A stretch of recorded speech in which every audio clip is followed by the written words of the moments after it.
दोस्तों, बहुत समय पहले की बात है। किसी नगरी में एक युवक रहा करता था।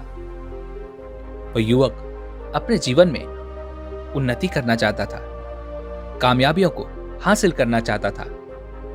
उसने कई अथक प्रयास तक किए, लेकिन उसके जीवन में कुछ खास नहीं हो पा रहा था, जिस कारण वह बहुत चिंतित रहता, दुखी रहता और इन्हीं कारणों से वह अपने जीवन से खुश भी नहीं था।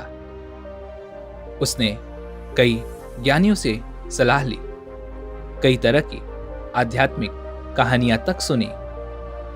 वह सत्संग में गया, पूजा पाठ की, दुआएं मांगी, यहां तक कि उसने दूर दूर जाकर भगवान के दर्शन भी किए।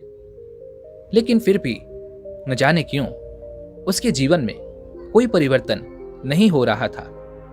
उसने जहां से अपनी यात्रा शुरू की थी, वह आज भी वहीं पर था, जिस कारण वह अपने जीवन से बहुत परेशान रहने लगा। एक दिन उसका एक मित्र उसके पास आया और उससे कहने लगा, मित्र, हम लोग एक लंबी यात्रा पर जा रहे हैं और वहां पर एक ऐसी जगह भी है जहां माना जाता है कि यदि तुम उसकी परिक्रमा पूरी कर लोगे तो तुम्हारे मन की सारी मनोकामनाएं पूर्ण हो जाएंगी और तुम जो भी चाहते हो वह तुम्हें अवश्य मिलेगा। तो क्या तुम हमारे साथ चलना पसंद करोगे? वह व्यक्ति अपने मित्र की यह बात सुनकर थोड़ी देर के लिए सोच में पड़ गया। वह यह सोच रहा था कि आखिर मैंने इतने सारे जतन कर लिए, इतने सारे तरीके, इतने उपाय अपना लिए, लेकिन मेरे जीवन में कोई परिवर्तन नहीं आया। तो एक बार यहां भी चलकर देख लेता हूं, क्या भरोसा, हो सकता है कि मेरे भाग्य खुल ही जाए और मेरा जीवन बदल जाए, मैं जो चाहता हूं वह मुझे मिल जाए।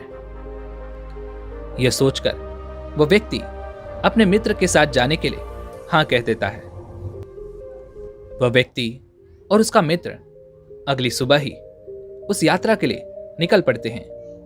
उन्हें काफी लंबा सफर तय करना था। धीरे धीरे दिन बीत गए, दिन से हफ्ते, हफ्तों से महीने तक बीत गए, लेकिन वह अभी तक अपने उस स्थान पर नहीं पहुंचे थे। तभी उस व्यक्ति ने अपने मित्र से कहा, मित्र, और कितनी दूर हमें जाना है? हमने लगभग 1 महीने की इस यात्रा को पूरा किया है, लेकिन अभी तक हम उस स्थान पर नहीं पहुंच सके। आखिर वह स्थान है भी या नहीं? इस बात का जवाब देते हुए उस व्यक्ति का मित्र उससे कहता है, नहीं नहीं मित्र, वो जगह सचमुच है और हम वहां पर बहुत जल्द पहुंच भी जाएंगे, तुम थोड़ा धैर्य रखो। इतना कहकर वो दोनों एक बार फिर अपना सफर शुरू करते हैं। जैसे ही वो दोनों थोड़ी सी दूर और आगे बढ़ते हैं कि तभी उन्हें एक जंगल दिखाई पड़ता है और उन्हें उसी जंगल से होकर गुजरना था। वे लोग जंगल के उस रास्ते से होकर गुजर ही रहे थे कि तभी उन्हें जंगल के एक घने से पेड़ के नीचे बैठा हुआ एक सन्यासी दिखाई पड़ा। उस सन्यासी ने जोर से आवाज लगाकर कहा, क्यों बेटा, परिक्रमा पूरी करने जा रहे हो? मेरी ही परिक्रमा पूरी कर लो, तुम जो चाहते हो वो तुम्हें सब मिलेगा। बस एक बार विश्वास करके देखो। जो लोग भी वहां से होकर गुजर रहे थे, किसी ने भी उस सन्यासी पर ध्यान नहीं दिया, लेकिन वह व्यक्ति जो अपने जीवन में उन्नति करना चाहता था, उसका ध्यान उस सन्यासी पर गया। उसने उस सन्यासी की बातें सुनी और उसकी तरफ जब वह देख रहा था तो उस व्यक्ति ने देखा कि वह सन्यासी बड़ा ही शांत बैठा है और उसके मुख पर एक अलग प्रकार का प्रकाश है। इतना देखकर वह व्यक्ति उस सन्यासी के प्रति मंत्रमुग्ध हो गया और वह वहीं पर खड़ा हो गया। उसके बाकी साथी उस व्यक्ति से कहने लगे, मित्र, तुम यहां पर क्यों रुक रहे हो? ऐसा करके तुम गलती करोगे। यह सन्यासी झूठ कह रहा है। भला इसकी परिक्रमा करके तुम्हें क्या मिलेगा? तुम गलती कर रहे हो, हमारे साथ चलो। लेकिन उस व्यक्ति ने अपने मित्रों की एक नहीं सुनी और वह व्यक्ति उस सन्यासी की परिक्रमा करना शुरू करता है। वह व्यक्ति उस सन्यासी की परिक्रमा करते वक्त अपने मन में हजारों चीजें मांग रहा होता है। उसके मन में हजारों विचार होते हैं। उन हजारों इच्छाओं की वह पूर्ति चाहता था। जैसे उसने धन मांगा, सुख मांगा, सम्मान मांगा, हमेशा खुश रहने का वरदान मांगा। जब भी वह एक चक्कर पूरा करता, तभी वह एक मनोकामना अवश्य मांगता। और ऐसा करते करते उसने लगभग पूरे 45 चक्कर उस सन्यासी के इर्द गिर्द लगा दिए। यह देखकर वह सन्यासी जोर जोर से हंस पड़ा।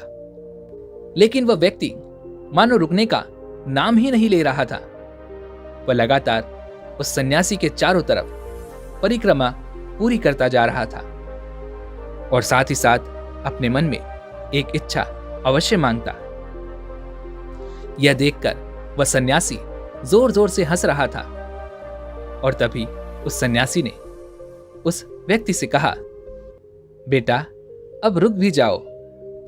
तुमने इतना कुछ तो पहले ही मांग लिया है, क्या अब यह पूरी दुनिया ही मांग लोगे?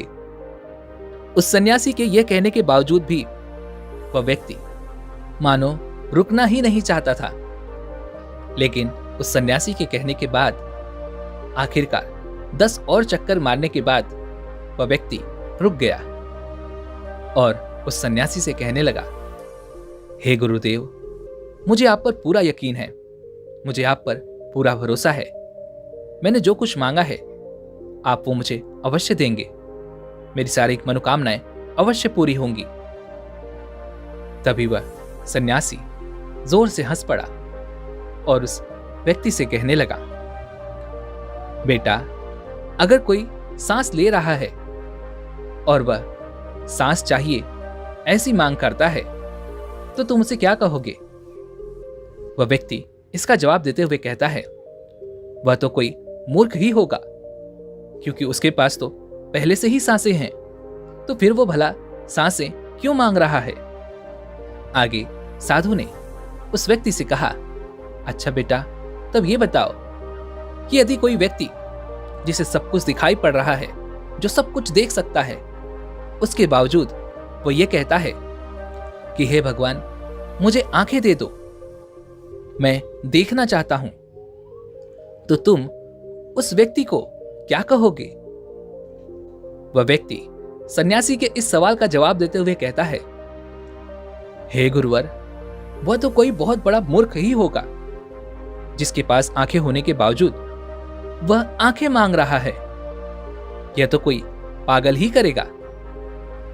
तभी आगे वह सन्यासी उस व्यक्ति से कहते हैं, अच्छा, अगर कोई बिल्कुल स्वस्थ हो और वह अपने पैरों पर खड़ा हो सकता है, चल सकता है, दौड़ सकता है, फिर भी यदि वह बैसाखी का सहारा लेकर चले तो तुम उसे क्या कहोगे? वह व्यक्ति सन्यासी की इस बात का जवाब देते हुए कहता है, हे गुरुवर, वह तो कोई पागल ही होगा जो ऐसा करेगा। जब उसके पास पैर हैं, जब वह चल सकता है, दौड़ सकता है, तो फिर भला उसे बैसाखी की क्या जरूरत है? वह सन्यासी उस व्यक्ति का यह जवाब सुनकर जोर से हंस पड़ा और उस व्यक्ति से कहता है, बेटा, तुम मेरे साथ चलो, मुझे तुम्हें कुछ दिखाना है। वह सन्यासी उस व्यक्ति को लेकर पहले गांव की ओर पहुंचा। वहां पर उस सन्यासी ने उस व्यक्ति को कुछ भी नहीं दिखाया। इसी प्रकार दूसरे गांव, तीसरे गांव, चौथे गांव और इसी प्रकार से करते हुए वो लगभग 10 गांवों का सफर तय कर चुके थे और वह व्यक्ति भी अत्यधिक थक चुका था। तभी वह व्यक्ति उन सन्यासी से कहता है, हे गुरुवर, आप मुझे कहां ले जा रहे हैं? आखिर आप मुझे क्या दिखाना चाहते हैं? तभी वह सन्यासी उस व्यक्ति से कहता है, बेटा, मेरे साथ चलो, मुझे तुम्हें कुछ दिखाना है। वो दोनों एक बार फिर से अपना सफर शुरू करते हैं। जैसे ही वह सन्यासी और वह व्यक्ति 11वें गांव में पहुंचते हैं तो वे दोनों देखते हैं कि वहां पर बहुत भीड़ लगी थी। कोई मृत्यु को प्राप्त हो गया था और उसे अर्थी पर लिटाया गया था। तभी यह देखकर वह सन्यासी उस व्यक्ति से कहता है, बेटा, जाओ और उस मृत व्यक्ति के कान में यह कहकर आओ कि तुम्हारा सारा धन लुटेरे लूट कर ले जा रहे हैं। उस व्यक्ति ने उन सन्यासी की यह बात सुनी, लेकिन वह इसे मानने के लिए तैयार नहीं था, क्योंकि यह बात उस व्यक्ति को बड़ी ही अजीब लग रही थी। उसने उन सन्यासी की बात मानने से मना कर दिया। तभी वह सन्यासी उस व्यक्ति से कहते हैं, बेटा, तुम चाहते हो ना कि तुम्हारी सारी मनोकामनाएं पूरी हो जाएं, तो जैसा मैं कहता हूं तुम वैसा ही करो। वह व्यक्ति उन गुरुवर की बात मान लेता है और उस मृत व्यक्ति के कानों में जाकर कहता है, तुम्हारा सारा धन लुटेरे लूट कर ले जा रहे हैं। यह कहकर वो वापस उन सन्यासी के पास आकर खड़ा हो गया। तभी वह सन्यासी उस व्यक्ति से कहते हैं कि जाओ, उसे एक बार फिर से कहो कि तुमने जो जमीन खरीदी थी उस जमीन के नीचे सोना दबा हुआ है। वह व्यक्ति एक बार फिर उन सन्यासी की बात मानकर उस मृत व्यक्ति के कानों में जाकर कहता है, उठो, जो जमीन तुमने खरीदी थी उसके नीचे सोना दबा हुआ है। इतना कहकर वह एक बार फिर से उन सन्यासी के पास आकर खड़ा हो जाता है। तभी वह सन्यासी उस व्यक्ति से एक बार फिर कहते हैं कि जाओ, उस मृत व्यक्ति के कानों में यह कहकर आओ, उठ जाओ, मैं तुम्हें एक मंत्र देता हूं जिससे तुम्हारे सारे दुख दूर हो जाएंगे। एक बार फिर वह व्यक्ति उन सन्यासी की बात मान लेता है और उस मृत व्यक्ति के कानों में जाकर कहता है कि उठ जाओ, मेरे पास एक मंत्र है जिस मंत्र से तुम्हारे सारे दुख दूर हो जाएंगे। इतना कहकर वह एक बार फिर से उन सन्यासी के पास आकर खड़ा हो जाता है। तभी वह सन्यासी उस व्यक्ति से कहते हैं, बेटा, जब तुमने उस मृत व्यक्ति से ये सारी बातें कही तो उसने तुमसे कुछ नहीं कहा? क्या उसने ये नहीं कहा कि क्या मैं भागने के लिए तैयार नहीं हूं, या फिर उसने उठने से मना कर दिया? तभी वह व्यक्ति उन सन्यासी से कहता है, हे गुरुवर, आप ये कैसा मजाक कर रहे हैं? भला एक बार जब कोई व्यक्ति शरीर त्याग देता है तो उसे कहां कुछ सुनाई पड़ता है, और भला मृत्यु प्राप्त करने के बाद कोई कैसे उठ सकता है? क्या मृत्यु के बाद कोई कुछ चाह सकता है? क्या कोई कुछ कर सकता है? हमें जो भी करना है, जो कुछ हम कर सकते हैं, वो हम जीते जी ही कर सकते हैं। मृत्यु के बाद भला कोई क्या करेगा? यह बात सुनकर वह सन्यासी एक बार फिर से जोर से हंस पड़े और उस व्यक्ति से कहते हैं, बेटा, तुम सही कह रहे हो। अच्छा, तुम मेरे साथ चलो, मैं तुम्हें कुछ दिखाना चाहता हूं। वह सन्यासी उस व्यक्ति को दूसरे गांव की ओर ले गए। उस गांव में उन्हें एक औरत मिली। वो बहुत सुंदर थी, लेकिन वह पागल थी। यह देखकर वह सन्यासी उस व्यक्ति से कहता है, क्या यह औरत सुंदर है? इस पर वह व्यक्ति जवाब देते हुए कहता है, हाँ हाँ गुरुवर, यह औरत बहुत सुंदर है। तभी वह सन्यासी उस व्यक्ति से कहता है, पर इसका क्या फायदा?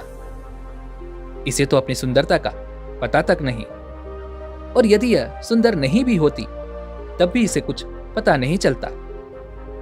आगे वह सन्यासी उस व्यक्ति से कहते हैं क्या तुम जानते हो, ये जो महिला है, जो इतनी सुंदर है, यह इस गांव के सबसे धनवान सेठ की पत्नी है।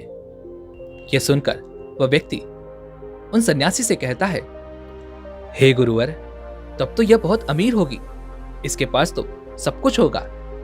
तभी वह सन्यासी उस व्यक्ति से कहते हैं, बेटा, यह अपना 2 वक्त का खाना भी दूसरों से मांग कर खाती है। ऐसा नहीं है कि इसके घर वाले इसे खाना नहीं देते, लेकिन यह पागल है और इसे दूसरों से मांग कर खाने में ही आनंद आता है। तो तुम मुझे यह बताओ, इसके पास इतनी धन दौलत होने का क्या फायदा हुआ? तभी वह व्यक्ति उन सन्यासी से कहता है, हे गुरुवर, ऐसा जीवन जीने का क्या मतलब कि सब कुछ होने के बावजूद भी कुछ भी नहीं है? ऐसी किस्मत का क्या लाभ?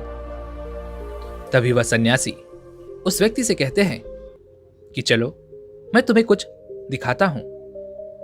इतना कहकर वह सन्यासी उस व्यक्ति को दूसरे गांव की ओर ले गए। उस गांव में एक बहुत ही धनवान व्यक्ति था। वे लोग उसके पास पहुंचे। उन सन्यासी को देखते ही वह अमीर व्यक्ति उनके चरणों में गिर पड़ा और उनसे कहने लगा, हे गुरुदेव, आप कहां चले गए थे? मैं बहुत दुखी हो गया था। इतनी धन दौलत, इतना ऐशो आराम होकर भी मेरे मन को सुकून नहीं था, क्योंकि मेरे परिवार में हमेशा झगड़े होते रहते हैं। मेरी पत्नी मुझसे रोज नाराज रहती है, झगड़ा करती है। मेरा जीवन तो मानो जैसे नर्क हो गया है। कभी कभी तो मेरा मन यूं भी कहता है कि मैं इस संसार को त्याग दूं और अपने इस जीवन से मुक्त हो जाऊं। मेरा यह जीवन बिल्कुल व्यर्थ सा हो गया है। ना तो इसमें कोई प्रगति रह गई है और ना ही कोई उन्नति। यह कैसा अजीब सा जीवन मैं जी रहा हूं। मैं जो कुछ चाहता हूं वह मुझे मिलता ही नहीं। तभी वह सन्यासी उस अमीर व्यक्ति से कहते हैं, बेटा, कल तुम मेरे पास आ जाना, मैं तुम्हें इसका समाधान बता दूंगा। इतना कहकर वह सन्यासी और वह व्यक्ति वापस आश्रम की ओर लौटने लगे। रास्ते में वह सन्यासी उस व्यक्ति से कहते हैं, बेटा, क्या सोच रहे हो? इसका जवाब देते हुए वह व्यक्ति उन सन्यासी से कहता है, हे गुरुवर, वह इतना धनी था, उसके पास वो सब कुछ था, वो ऐशो आराम, धन दौलत, सारी सुख सुविधाएं जो मुझे चाहिए थी, जो मुझे पाकर मुझे खुशी मिलेगी। पर वह यह सब पाकर खुश क्यों नहीं था? क्या हमें इन सब चीजों के पीछे नहीं भागना चाहिए? क्या ये सारी चीजें केवल दिखावे के लिए हैं? क्या इन सभी चीजों से हमें कोई खुशी नहीं मिलती? आखिर वह धनवान व्यक्ति इतना सब कुछ पाकर भी दुखी कैसे हो सकता है? तभी वह सन्यासी जोर से हंस पड़े और उस व्यक्ति से कहते हैं, बेटा, हम जो कुछ भी कर सकते हैं वो हमें अपने जीते जी ही करना है। इस दुनिया में सबसे बड़ा अभागा वह है जिसके पास ना तो स्वस्थ शरीर है और ना ही जिसके पास स्वस्थ मस्तिष्क है। ऐसे व्यक्ति इस दुनिया में रहकर भी कुछ नहीं कर सकते। वो चाहे कितने भी हाथ पैर क्यों ना मार ले, उन्हें इस दुनिया से कुछ नहीं मिलने वाला। और यदि उन्हें पहले से ही कुछ मिला हो तब भी उसका एहसास उन्हें नहीं हो पाएगा। इसी प्रकार तुम चाहे कितनी भी परिक्रमा क्यों न कर लो, कितनी भी मन्नतें मांग लो, कितनी भी यात्राएं कर लो, कितनी भी मनोकामनाएं मांग लो, चाहे कितने भी हाथ पैर मार लो, इधर उधर भाग लो, आखिरकार तुम्हारी इच्छाएं ही तुम्हारे दुख का कारण है। तुम मांगते तो सुख हो, तुम ये तो सोच रहे हो कि तुम सुख ही मांग रहे हो, लेकिन तुम्हें यह समझ नहीं आ रहा कि वास्तविकता में तो वह तुम दुख ही मांग रहे हो, क्योंकि तुम्हारी इच्छाएं, तुम्हारी मांग, तुम्हारा दुख ही है। इस दुनिया में अमीर से अमीर व्यक्ति भी उतना ही दुखी है जितना कि एक गरीब व्यक्ति। जिस प्रकार हर एक गरीब व्यक्ति के अपने अपने दुख होते हैं, उसी प्रकार एक अमीर व्यक्ति के भी अपने अपने दुख होते हैं, अलग अलग दुख होते हैं। और देखा जाए तो वास्तविकता तो यही है कि दोनों ही दुखी हैं। किसी के पास कुछ नहीं है इसलिए वह दुखी है, तो किसी के पास सब कुछ है उसके बावजूद भी वह दुखी है। मांगना तो सब सुख ही चाहते हैं, लेकिन उनकी इच्छाएं ही उनके दुख का कारण बन जाती हैं, क्योंकि वह हमेशा मांगने के लिए तैयार हैं। वह अपनी इच्छाओं के अधीन हैं। वह अपनी इच्छाओं पर अपना नियंत्रण नहीं कर पा रहे। तो फिर मांगे भी तो क्या मांगे, क्योंकि जब भी हम कुछ मांगते हैं तो वास्तविकता में हम अपने लिए दुख ही बटोर रहे होते हैं। उन सन्यासी की ये सारी बातें सुनकर वह व्यक्ति उन सन्यासी से कहता है, हे गुरुवर, तो फिर इस दुनिया में सबसे बड़ा सुख क्या है? क्या हमें अपनी इच्छाओं की पूर्ति नहीं करनी चाहिए? क्या हमें अपने जीवन में कुछ भी हासिल करने की इच्छा नहीं रखनी चाहिए? तभी इस बात का जवाब देते हुए वह सन्यासी उस व्यक्ति से कहते हैं, बेटा, एक स्वस्थ शरीर और एक स्वस्थ दिमाग इस दुनिया का सबसे बड़ा खजाना है, और इस दुनिया में जीवित होना ही सबसे बड़ा सुख है। या फिर तुम इसे यूं भी समझ सकते हो कि इस दुनिया में जीवित होना हमारे लिए एक सबसे बड़ा मौका है, जिससे हम इस दुनिया में कुछ कर सकते हैं। अन्यथा एक मृत व्यक्ति तो कुछ भी नहीं कर सकता। हम तो जीवित हैं और हम कुछ भी कर सकते हैं, लेकिन बिना कुछ करे, बिना कुछ किए कुछ मिल जाए, यह बात तो केवल मुर्दों के लिए ही ठीक है। इस पूरी दुनिया में कुछ लोग तो ऐसे हैं जो अपना जीवन मुर्दों की तरह व्यतीत करते हैं। मुर्दों की तो अपनी मजबूरी है, क्योंकि वह कभी कुछ कर ही नहीं सकते। पर वह जो जिंदा हैं, जो सांस ले रहे हैं, जो इस धरती पर जीवित हैं, वह भी अपना जीवन उन्हीं की तरह व्यतीत करते चले जाते हैं, क्योंकि वह अपने जीवन में कुछ करना ही नहीं चाहते। उन्हें तो केवल चमत्कार चाहिए। वह अपने जीवन में सुख चाहते हैं, समृद्धि चाहते हैं, धन दौलत चाहते हैं, ऐशो आराम चाहते हैं, लेकिन वह उसके लिए कुछ करना नहीं चाहते। वह चाहते हैं कि सिर्फ चमत्कार हो जाए और उनके पास वो सब कुछ हो जो वो चाहते हैं। और ऐसे व्यक्ति अपने जीवन में कोई कर्म नहीं करना चाहते, और ना ही उन्हें अपने जीवन में कुछ भी हासिल होता है। वह अपना जीवन मुर्दों की तरह व्यतीत करते हैं और आखिरकार मृत्यु को प्राप्त हो जाते हैं। उस व्यक्ति ने उन सन्यासी की सारी बातें ध्यानपूर्वक सुनी। उस व्यक्ति को सारी बातें अच्छी तरह से समझ में आ चुकी थी। वह व्यक्ति उन गुरुवर के चरणों में गिर पड़ा और कहने लगा, हे गुरुवर, मैं समझ गया। मैं अभी तक मुर्दों की तरह अपना जीवन व्यतीत कर रहा था। मैं यह सोचता था कि कोई आएगा और मेरे जीवन को खुशियों से भर देगा। मेरे पास वो सारी सुख सुविधाएं होंगी, वो सारे ऐशो आराम होंगे, धन दौलत, वैभव, ऐश्वर्य, जो कुछ मैं चाहता हूं वह सब वो मुझे दे देगा। लेकिन इन सभी के चक्कर में मैं अपने जीवित होने की खुशी, सुख और इस शक्ति को नष्ट कर रहा था। मैं यह भूल चुका था कि सबसे कीमती चीज तो मेरे पास ही है, मेरा स्वस्थ शरीर और मेरा स्वस्थ दिमाग, जिससे मैं अपने जीवन में कुछ भी पा सकता हूं। बस मुझे कर्म करने की आवश्यकता है। हे गुरुवर, मुझे यह समझाने के लिए आपका बहुत बहुत धन्यवाद। उस व्यक्ति ने यह समझ लिया था कि उसके जीवन में सबसे कीमती चीज तो उसी के पास है। यदि वह ठीक है, स्वस्थ है, तो वह जीवन में कुछ भी कर सकता है, यदि वह करना चाहे। और यदि वह ना करना चाहे तो कोई भी आसान कार्य ही उसे क्यों ना सौंप दिया जाए, लेकिन वह उसे कभी पूरा नहीं कर पाएगा और ना ही अपने जीवन में कभी कुछ हासिल कर पाएगा।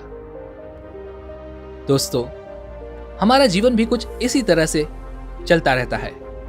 हम में से अधिकांश लोग अपने जीवन में कुछ करने के लिए एक अच्छे मौके की तलाश करते रहते हैं, लेकिन आप ये भूल जाते हैं कि मौका तो आपके हाथों में ही है। यह मौका तो आपको ईश्वर ने कब का प्रदान कर दिया था।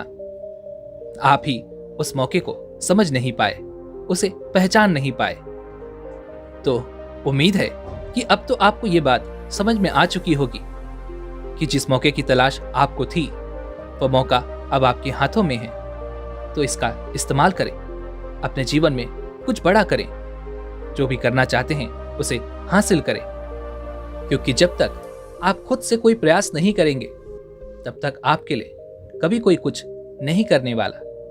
इसलिए कोशिश करें, आगे बढ़ें, जहां तक का रास्ता आपको नजर आ रहा है वहां तक चलने का प्रयास करें। आगे का रास्ता तो आपको खुद ब खुद नजर आने लगेगा और आपकी मंजिल भी आपके करीब आ ही जाएगी। दोस्तों, उम्मीद है कि आपने आज की इस वीडियो से जरूर कुछ न कुछ सीखा होगा। तो आज की इस वीडियो को लाइक और अपने दोस्तों के साथ शेयर करना ना भूलें और हमें ऐसे ही सपोर्ट करने के लिए चैनल को सब्सक्राइब और घंटी बटन को भी जरूर दबा दें। चलिए मिलते हैं ऐसे एक और वीडियो में, तब तक के लिए अपना ख्याल रखें। धन्यवाद।